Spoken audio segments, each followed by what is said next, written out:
Hey folks, this is Mark here with Highland Outdoor Stoves. Today we're going to give you a overview of the G Series outdoor stoves. So let's get started.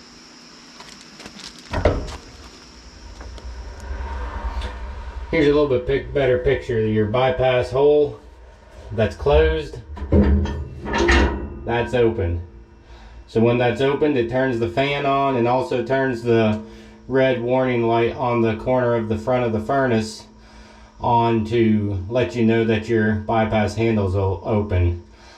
I believe it's a 5-minute delay, that after 5 minutes it'll shut off the fan and everything. Basically, it figures you walked away from the stove and have left it open. So make sure you shut that handle when you're done loading your stove.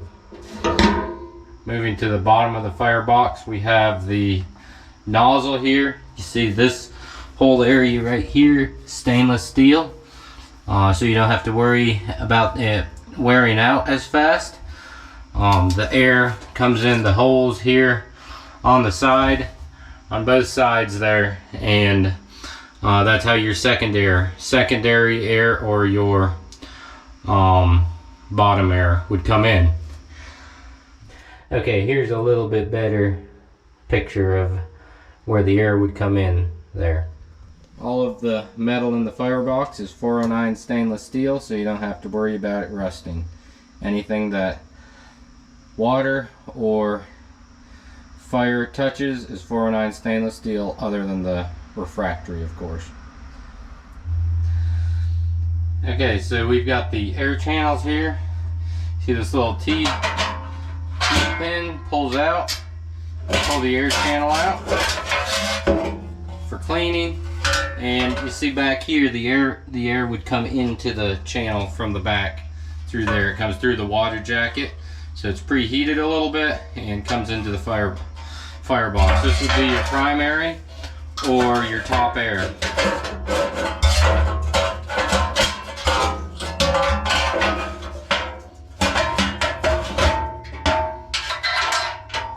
Line it up, then put it back in. Okay, moving to the front of the stove, you see the roller on the handle. All of the handles are adjustable. They've got rollers on them to make them easier to open and close. You've got adjustment in those bolts. You also have adjustment in these two bolts right here. You want to be very careful with these because you're adjusting not just the in and out, but the side to side, and it can be very, very hard to get that right. Up here is the warning light. If your stove has gone out, it'll flash when it gets below 140 degrees. Also, if you have left the bypass handle open, it'll flash. So basically, if that light's flashing, you've got a problem. Go to the display, your controller, and check to see what the warnings says. Okay, coming down to the bottom, just like the other door, it's insulated, really thick. It has all the adjustment that the other door has on it also. Let's open her up and look inside. So like I said, it's got the thickness, insulated. Also, it's got the silicone gasket here. Also has the other secondary gasket on the side, outside. It's got the fire retardant board there to help to keep the metal from burning out quite as quick. Okay, down here we've got the down here we have the reburn chamber. We've got a plug here.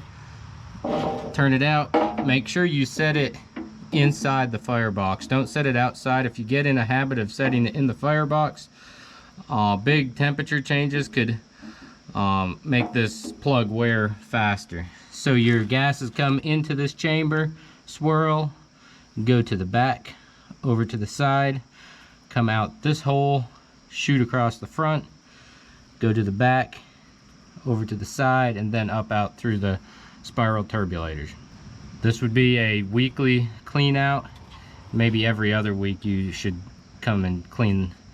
You'll get like a snowdrift of ash across the front. So it's a good idea to check this weekly and make sure it's not getting out of hand. It all depends on the wood, how often you'll have to clean it. Okay, here's a little bit better of a look in the lower chamber. You can see the slot or the nozzle coming in the side that's making it spin, or vortex spin through that whole chamber into the back, and then it'll come and do the passes. Here, this should get you a better look. So this is going alongside that brick, going all the way to the back. Make sure you clean behind that brick really well, because that's where if you could have some problems if you don't clean out that spot well enough. It comes with tools to clean it out. Just make sure you do it. As you can see, those are the spirals hanging down there in the back of the secondary chamber here. This is your warning light here. Either you've left your bypass handle open, not pulled it over center, or your water temperature probably went down because you might have let your fire go out. So your bypass, open that up all the way, turns the fan on, and pulls the smoke away from you. Read the label here, wait 15 seconds before you open the door. Go ahead and shut it. Make sure, lots of the big mistake people make is they just pull it here, they think they've got it closed. Make sure they go over center. This is your turbulator handle. Shake that a couple times every time you load it, and it'll shake all the dust off of the turbulators. Moving over, here's your controller. It's got slants to keep the rain off of your controls, and it's a nice metal door. You open it up, it's got an adjustable magnet that you can adjust how hard the magnet opens and closes. Your controller here, it's very, very reliable controller. Had very, very little trouble out of them. Your cold start button, you press that, that overrides the shutdown when it gets below 140 degrees. It shuts down the fan and the dampers. Basically, it's saying your fire's out, come restart it. You got your fan breaker there. If your fan breaker's popped out, make sure you go back to your fan and check. There's typically a reason that the fan has blown the breaker, and then your on-off switch. There's a list of daily, weekly, monthly, and seasonal things that you should do to check your boiler, so make sure you read that. Also, it's a very good idea to read the owner's manual. There's a lot of real good information in there. Okay, now we get into the brains of the operation. Open up the back door. We have, starting from the top, you have your fan here. It's all, since the cabinet's got the spray foam insulation, the fan stays a lot cooler now. In the back, up here on the top, fan will unplug, so you can pop it out and clean that. I would clean that just about on a monthly basis. Clean the fins off to make sure that it's nice and clean. You got your oxygen sensor. Now on the 2022 models, you don't have to remove the oxygen sensor plug to clean it out, which is real nice. Okay, this panel right here,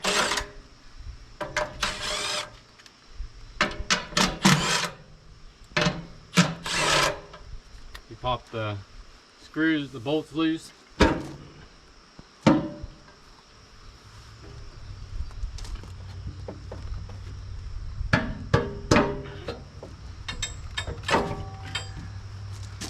Pop the panel out.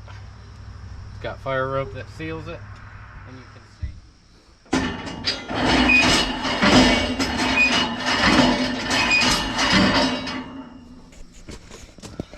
Also in the back here, you can see where the smoke bypass opens up. You also can see the inside of the fan. So now that we got that taken care of, you got the spray foam insulation that's new on the 2021 models. It makes it a lot more efficient. That's how one reason we got our good 89.5% efficient rating. You got two sets of lines here, your returns and your supplies, and it's got the shunt pump or the recirc pump. Another nice thing, it comes with a free hat and a free headlamp. and a moisture meter, and you got your owner's manual. Make sure you read the owner's manual. It's got a lot of good information in there. You got your two tools. This tool here is for cleaning out the refractory chamber, that secondary chamber. This tool here is to clean out alongside that secondary chamber and in the back. It helps you to reach around the back of that stone and clean that out.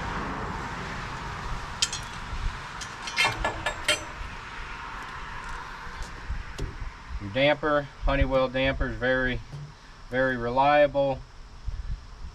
You got your top air or primary air, and your bottom air, secondary air. Everything is automatically adjusted.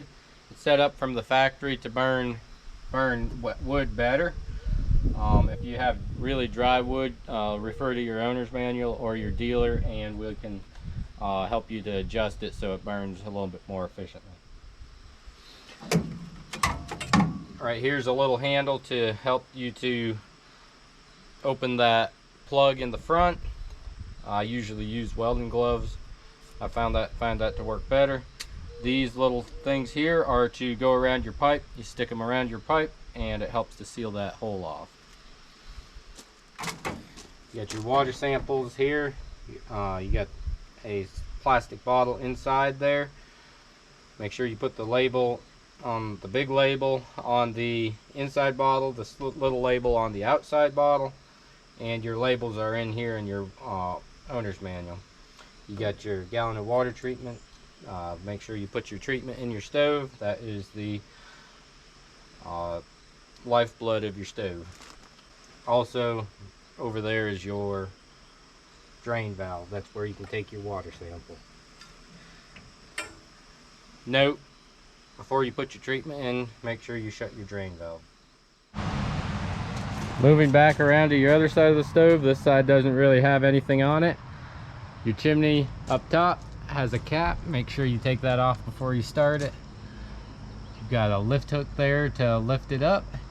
And the real nice thing is, with the way they have this thing set up with a roof, you can take it off and not have to worry about, if you're in a shed, you don't have to worry about getting your roof off over the chimney. You can just pop it off on the side.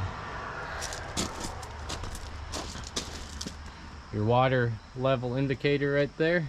Make sure you fill it up to about half full when you first go ahead and start it, and you also, when you go to shut it down for the winter, make sure you fill it up so it runs out the top. That'll help make all the treatment be touching the stove. Here's a 10,000, good bit bigger.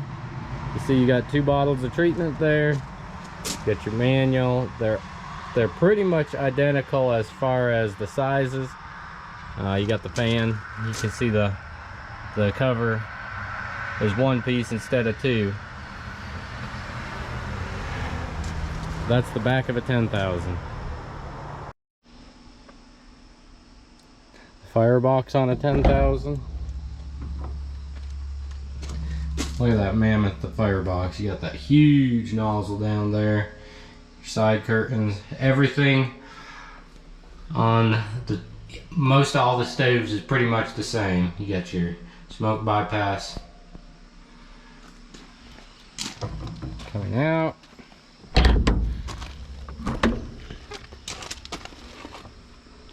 Just a whole bunch bigger. And you got a 7,000.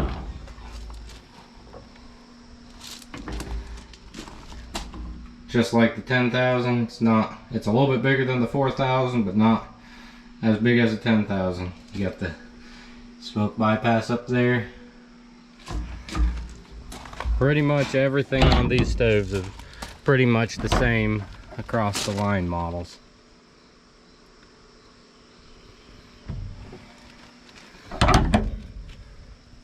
There you have it, folks. There is a overview of the G-Series stoves. Please like and subscribe to my channel. I've got some how-to videos on different features on the stoves. So go check those out. Thanks again.